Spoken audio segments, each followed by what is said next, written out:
इन बातों को हमने बहुत ध्यान से सोचना है, विचार करना है और मालिक के चरणों में पड़ा रहना है। अब क्या बताते हैं,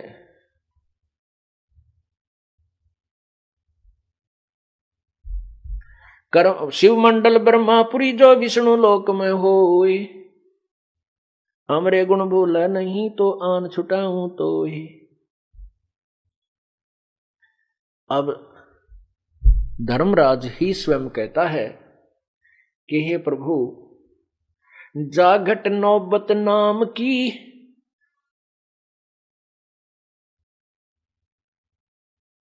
जाकू पकड़े कोने,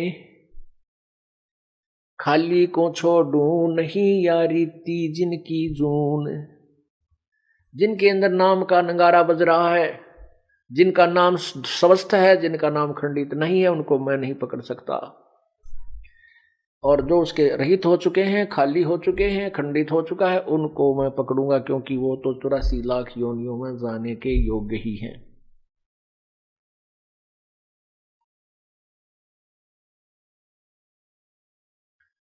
फिर परमात्मा उसी के विषय में कहते हैं कि कर्म भ्रम ब्रह्मांड के जो मेरी शरण में है, जो मेरा नाम सच्चा नाम जाप करता है, उसको मैं समाप्त कर दूंगा, उसके पाप कर्मों के तो निकट नहीं आ सकता। फिर उनके लिए भी कहता है कि जिनको तू पकड़ भी लेगा तो मेरे यदि ये गुण याद कर लेंगे, शिव मंडल ब्रह्मापुरी से विष्णु लोक में हो।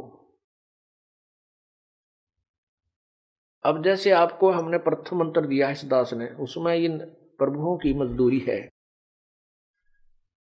गणेश जी की मूल कमल का जो मंत्र है, और ब्रह्मा जी की जो स्वाद चक्र,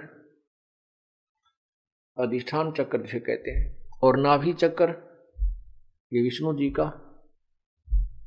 और हृदय कमल जो हृदय चक्र है वो श्री शिव जी का जाप है, वो आपको जाप दिया जाता है।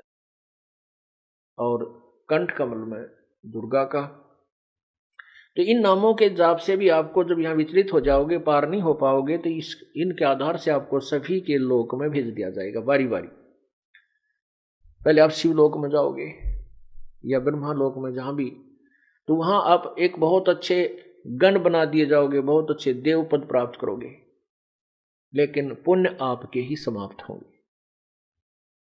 वो समाप्त करके फिर आप विष्णु के लोक में जाओगे, शिव के लोक में जाओगे, और फिर 84 लाख योनियों में धक्के पुनः खाओगे। इसलिए पुण्यात्माओं, कोटि जन्म तू भरमत हो गया, कुछ ना हाथ लग्या रे, कुकर सुकर खरबया बोरे, कौआ हंस बुगारे। कोटि जन्म तू राजा की न्या, मिटी न मन की आशा, भिक्षक होकर दर दर घूम लिया, ये मिला न निर्गुण रासा। अब हम छोटा मोटा किसी को सरपंच, चेयरमैन, एमएलए, एमपी बन भी गए, मंत्री, मुख्यमंत्री, प्रधानमंत्री, तो अपने ही पुण्य होंगे, और उन पुण्यों को हम यहां नष्ट करके जाएंगे। क्योंकि राज पाकर गए रसातल। आप देखना, एक एमएलए को कितने झंझट का सामना करना पड़ता है, कितने राजीरे हैं, कितने रुष्ट होते हैं, कितनी दिन में झूठ बोलनी पड़े, तेरा काम हो जाएगा, मैंने कह दिया है, मैं होके आया हूं, चिंता मत कर। तो पुण्यात्माओं, ऐसे वो कर्म बिगाड़ के कति अपनी पुण्य कमाई को समाप्त कर जाते हैं। सतयुग में जो राजा हो, त्रेता में जो राजा हो, उसको कितना आनंद और सुख होगा, लेकिन नहीं रहा।